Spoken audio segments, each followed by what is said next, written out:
చేగొండి వెంకట హరిరామ జోగయ్య అప్పట్లో సినీ ఇండస్ట్రీలో చేగొండి హరిబాబుగా పాపులర్ అయిన ఆయన బాబు పిక్చర్స్ బ్యానర్ పై సినిమాలు తీసి గోదావరి జిల్లాల్లో సుపరిచితులయ్యారు. సూపర్ హిట్ సినిమా దేవుళ్లు ప్రొడ్యూసర్ ఈ బాబుగారే.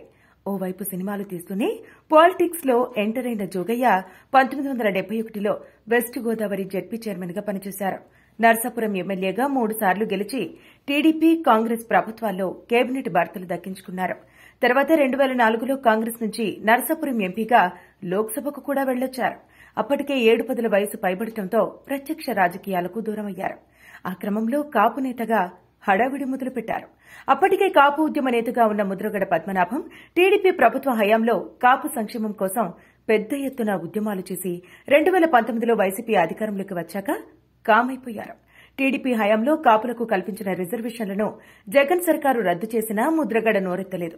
దాంతో ముద్రగడ వైసీపీని అధికారంలోకి తేవడానికి కులం పేరుతో కోవర్ట్ గేమ్ ఆడారని ఇటు కాపు నాయకులు జన సైనికులు సోషల్ మీడియాలో హోరెత్తించారు. సరిగ్గా అప్పుడే సీనియర్ పొలిటీషియన్ హరిరామ జోగయ్య రంగప్రవేశం చేశారు. సీఎం జగన్ పాలనను ఎండగడుతూ కాపు అభ్యున్నతి కోసం కాపు సంక్షేమ సేన ప్రారంభిస్తున్నానని ప్రకటించారు.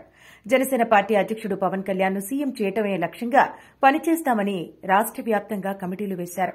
జనసేన పార్టీ అధ్యకుడు పవన్ కళ్యాణ్ సైతం హరిరామ జోగయ్య సీనియారిటీని గౌరవిస్తూ పశ్చిమ గోదావరి జిల్లా వెళ్లినప్పుడల్లా జోగయ్య ఇంటికి వెళ్లో లేక ఫోన్లోనో యోగక్షేమాలు కనుక్కునేవారు.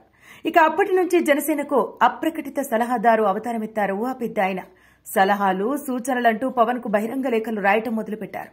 జనసేన పార్టీ అధ్యకుడు పవన్ కళ్యాణ్ మొదట్లో జోగయ్య లేఖలకు సానుకూలంగా స్పందించినా రాను రాను జోగయ్య లేఖలు శృతిమించడంతో పవన్ సైతం లైట్ తీసుకున్నారు. జోగయ్య మీద అభిమానంతో ఆయన కుమారుడు చేగొండి సూర్యప్రకాష్ ను సైతం Janasena party political affairs committee సభ్యుడిగా నియమించారు జనసేనాని. అయితే జోగయ్య మాత్రం అదేమీ పట్టనట్టు ఎవరెవరికి సీట్లివ్వాలో చెప్పడం తన కుమారుడు చేగొండి సూర్యప్రకాష్ కు నెడదవోలు సీటు కేటాయించారని డిమాండ్ చేయడంతో జోగయ్య స్కెచ్ అర్థం చేసుకున్న పవన్ ఆయనకు రాజమండ్రిలో జరిగిన జెండా సభ వేదిక మీద నుంచి పరోక్షంగా వార్నింగ్ ఇవ్వడంతో తన కొడుకుని జగన్ పార్టీలోకి పంపించేశారు జోగయ్య. తాను మాత్రం వెనక్కి తగ్గనని పవన్ కళ్యాణ్ కోసం పనిచేస్తానని బడుగు బలహీన వర్గాల సంక్షేమమే తన ధ్యేయమంటూ లేఖాస్త్రాలు సంధిస్తూనే వస్తున్నారు.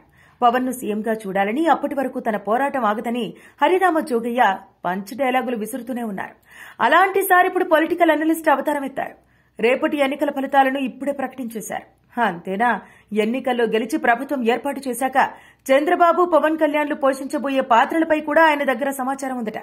కూటమి సర్కారులో టీడీపీ అధినేత 1 ప్లేస్ లో ఉంటే జనసేనాని 2nd ప్లేస్ లో ఉంటారట.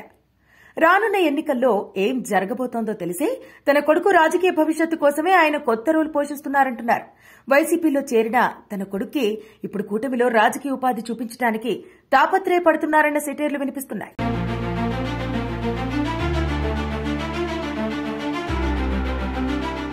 Like, share and subscribe to Rajaniti channel.